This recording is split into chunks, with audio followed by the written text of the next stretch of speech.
नमस्कार मित्रांनो आज पुन्हा एकदा तुमच्या सर्वांसाठी एक नवीन व्हिडिओ घेऊन आलोय।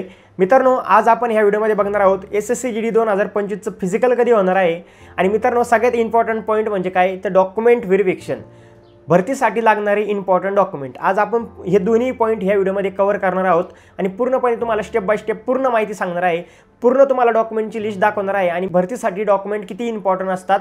कारण की जर आपल्याकडे डॉक्युमेंट नसेल तर आपल्याला भरतीमध्ये रिजेक्ट केलं जातं, आपल्याला भरतीमध्ये डॉक्युमेंट व्हेरिफिकेशनमध्ये फेल केलं जातं।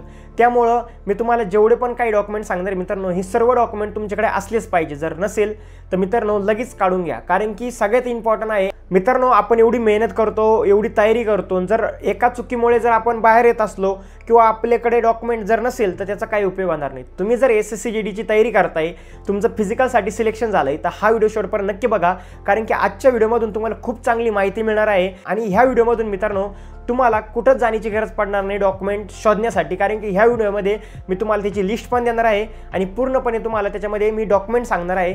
तर हा व्हिडिओ शेवटपर्यंत बघायला विसरू नका। आणि मित्रांनो तुम्ही जर आपल्या YouTube चॅनलवरती नवीन आहात तर आपल्या YouTube चॅनलला सबस्क्राइब करायचं विसरू नका। ते बेल आयकॉन प्रेस करा, सबस्क्राइबचं बटन प्रेस करा, म्हणजे जेणेकरून आपलं भरतीची पूर्णपणे जेवढी पण काही व्हिडिओ असतील, जेवढी पण इम्पॉर्टंट माहिती असेल ती तुमच्यापर्यंत सगळ्यात अगोदर पोहोचेल। आपल्या YouTube चॅनलला सबस्क्राइब करा। तर चला मित्रांनो माहिती बघू। मित्रांनो भरपूर जणांचे इंस्टावरती मेसेज आले की फिजिकल कधी आहे, फिजिकल कधी आहे। तर बघा आता जुलै महिना चालू आहे आणि ह्या जुलै महिन्यामध्ये मित्रांनो फिजिकल घेणं काय संभव नाही, फिजिकल जुलै महिन्यामध्ये होणार नाही। पण जुलै महिन्यामध्ये फिजिकलची नक्कीच चांगली एक अपडेट येऊ शकते की फिजिकल कधी राहू शकतात। ते मेडिकल फिजिकल सोबत होणार आहे की नाही, डॉक्युमेंट व्हेरिफिकेशन फिजिकल सोबत होणार आहे की नाही। मागच्या वर्षी जसं फिजिकल सोबत तिन्ही गोष्टी झाल्या, फिजिकल, मेडिकल आणि डॉक्युमेंट व्हेरिफिकेशन, तसंच सेम ह्या वर्षी होईल का नाही हे सर्व आपल्याला जुलै महिन्याच्या ह्या लास्ट एंडिंगपर्यंत किंवा मध्ये समजू शकतं। आता मित्रांनो सगळ्यात महत्त्वाचं म्हणजे आपलं फिजिकल कधी होईल तर फिजिकल ऑगस्ट महिन्यामध्ये जाणार आहे। आपलं ऑगस्ट महिन्यामध्ये फिजिकल होईल, एक तर ऑगस्टच्या लास्ट वीकमध्ये होऊ शकतं किंवा मित्रांनो 15 तारखेच्या पुढंच फिजिकल आपलं राहील। आता फिजिकल ऑगस्ट महिन्यामध्ये होणार आहे, त्यामुळं आज तुमच्याकडे वेळ आहे। जेवढी तुम्हाला मेहनत करता येईल तेवढी मेहनत करा, चांगली प्रॅक्टिस करा। जर तुम्हाला फिजिकल 5 किलोमीटरची रनिंगची तयारी कशी करायची हे जर माहीत नसेल, डाईट कोणती घ्यायची हे माहीत नसेल, शूज कोणता वापरायचा हे माहीत नसेल तर ह्या व्हिडिओच्या कमेंट बॉक्समध्ये नक्की कमेंट करा। जर चांगल्या कमेंट आल्या नक्कीच मित्रांनो आपण त्या टॉपिकवरती व्हिडिओ बनवू। जर तुम्हाला त्या पॉईंटची गरज असेल तर नक्कीच कमेंट करा, नक्कीच आपण व्हिडिओ बनवू। बाकी मित्रांनो आता सगळ्यात इम्पॉर्टंट म्हणजे एसएससी जीडी 2025 साठी लागणारे इम्पॉर्टंट डॉक्युमेंट खूप इम्पॉर्टंट असतात मित्रांनो। मी तुम्हाला जेवढे पण काही डॉक्युमेंट सांगणार आहे हे ऑफिशियली वेबसाईटच्या त्यांच्या नोटीसवरती असतात आणि हे सर्व डॉक्युमेंट आपल्याला भरतीसाठी घेऊन जावं लागतात।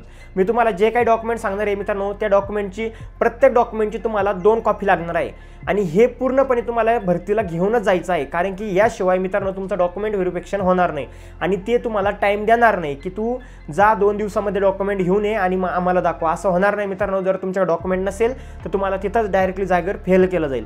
त्यामुळं पूर्णपणे जर डॉक्युमेंट नसेल तर बनवून घ्या। आता मी तुम्हाला पूर्णपणे स्क्रीनवरती दाखवतो, ते स्क्रीनवरती पॉईंट टू पॉईंट डॉक्युमेंट बघा आणि डॉक्युमेंट बघून झाल्यानंतर शेवटला तुम्हाला स्क्रीनशॉट पण भेटून जाईल। आपल्या टेलिग्राम इंस्टाग्रामवरती पूर्णपणे मी ते पूर्णपणे जे पोस्टर बनवलेलं आहे डॉक्युमेंटचं ते अपलोड कराल, तुम्ही तिथून डाउनलोड करून स्क्रीनशॉट घेऊन तुम्ही तुमच्याकडे ठेवू शकता। एसएससी जीडी 2025 इम्पॉर्टंट डॉक्युमेंट आहे, सर्व डॉक्युमेंट खूप म्हणजे खूप इम्पॉर्टंट आहे। आता मित्रांनो मी तुम्हाला पॉईंट टू पॉईंट डॉक्युमेंट सांगतो, तुम्ही बघू शकता। त्यात इम्पॉर्टंट डॉक्युमेंट आहे ॲडमिट कार्ड। आता हे फिजिकलचं ॲडमिट कार्ड आहे, ओके। त्यानंतर मित्रांनो 10 मार्कशीट। आता हे जे 10वीचं मार्कशीट आहे मित्रांनो, आपण जर सपोज फॉर्म भरताना तुम्ही जर तिथं 10वी मेन्शन केली असेल ओनली, तर तुम्हाला फक्त 10वीचे डॉक्युमेंट लागतील। तुम्हाला त्यासोबत 10वीचं मार्कशीट आणि 10वीचं बोर्ड प्रमाणपत्र हे 2 गोष्टी लागतील। जर तुम्ही तिथं 10+2 जर तुम्ही 12वी मेन्शन केलेली असेल तर तुम्हाला 10वीचं प्लस तुम्हाला 12वीचे डॉक्युमेंट लागतील, बोर्ड प्रमाणपत्र आणि मित्रांनो मार्कशीट।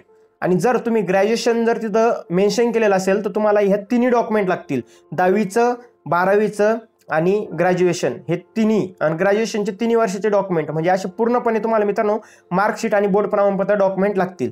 3 नंबरचं डॉक्युमेंट आहे कास्ट सर्टिफिकेट। कास्ट सर्टिफिकेटमध्ये मित्रांनो UR कास्ट, जनरल कास्ट जे आहे, जनरल कास्टसाठी कोणत्याही प्रकारचं कास्ट सर्टिफिकेट लागत नाही। SC, ST, OBC आणि EWS ह्या 4ही कास्टसाठी सेंट्रलचं कास्ट सर्टिफिकेट पाहिजे। जर तुम्ही स्टेटचं येऊन गेले तर ते चालत नाही। त्यानंतर 4 नंबरचं डॉक्युमेंट आहे डोमेसाईल सर्टिफिकेट। डोमेसाईल सर्टिफिकेट खूप म्हणजे खूप इम्पॉर्टंट आहे। डोमेसाईलवरती मित्रांनो कुठल्याही प्रकारचं तुमचं जे 10वीच्या मार्कशीटवरती आधार कार्डवरती नाव आहे सेम तेच डोमिसाईलवरती पाहिजे।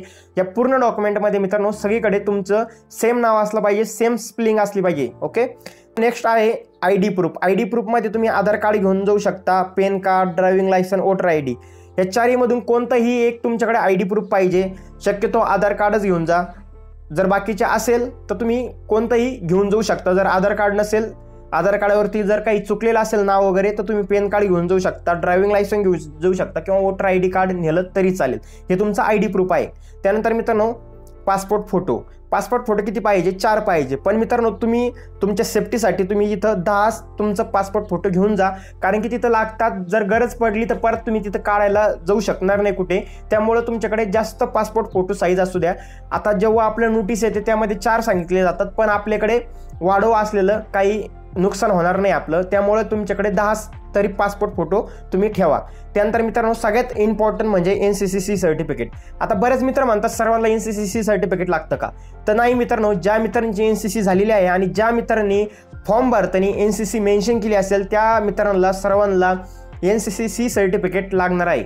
जर आता सपोज करा तुम्ही फॉर्म भरताना NCCC सर्टिफिकेट तिथं मेन्शन केलंय आणि तुमचं NCC झालेलीच नाहीये किंवा तुमच्याकडे सर्टिफिकेटच नाही, तर मित्रांनो तुम्हाला डायरेक्टली बाहेर काढलं जाईल. का?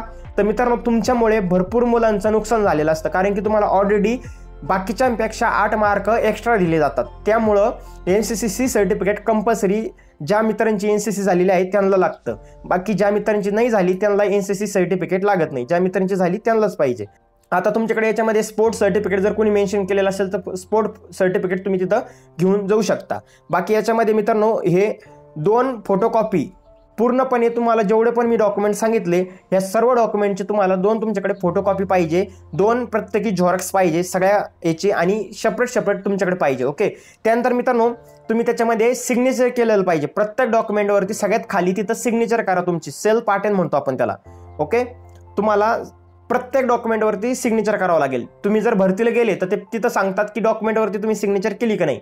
मग जर नसेल कराल तर मग तुम्हाला तिथं परत करायला सांगतील. त्यामुळे एक साईडवरती पूर्ण सिग्नेचर करून ठेवायची. प्रत्येकी 2 तुम्हाला फोटोकॉपी घेऊन जायची. मी पुन्हा एकदा सांगतो प्रत्येक डॉक्युमेंटची. आता याच्यामध्ये मित्रांनो जर कोणत्याही प्रकारचं जर डॉक्युमेंट राहिलं असेल तर मला कमेंट करून नक्की सांगा.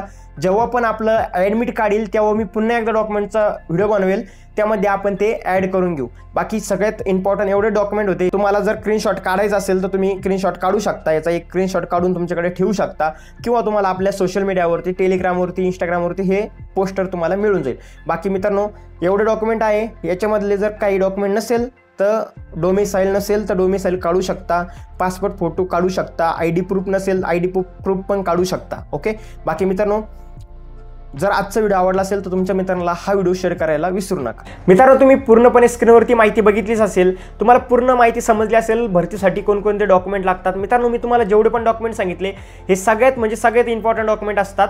आणि मित्रांनो आता बऱ्याच मित्रांचा प्रश्न असतो, मी तुम्हाला व्हिडिओमध्ये पण सांगितलं जेव्हा मी स्क्रीनवरती कास्ट सर्टिफिकेटचं सांगत होतो, मी आता पण सांगतो UR कास्टला कास्ट सर्टिफिकेट लागत नाही. जनरल कॅटेगरीला फक्त कोणत्या SC ST EWS OBC या 4 कास्टसाठीच मित्रांनो फक्त कास्ट सर्टिफिकेट लागतं. ते पण सेंट्रलचं लागतं, स्टेटचं चालत नाही.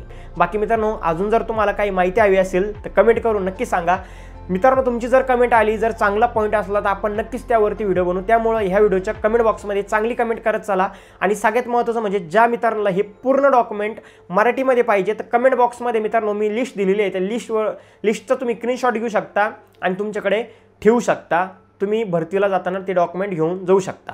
बाकी मित्रांनो आजचा व्हिडिओ आवडला असेल तुम्हाला तर हा व्हिडिओ तुमच्या मित्रांना नक्की शेअर करा, जेणेकरून तुमच्या मित्रांची सुद्धा मदत होईल. आणि मित्रांनो आजचा व्हिडिओ आवडला असेल तर लाईक शेअर सबस्क्राईब करायला विसरू नका. तर चला मित्रांनो भेटू नेक्स्ट व्हिडिओमध्ये. तोपर्यंत जय हिंद, जय भारत, वंदे मातरम.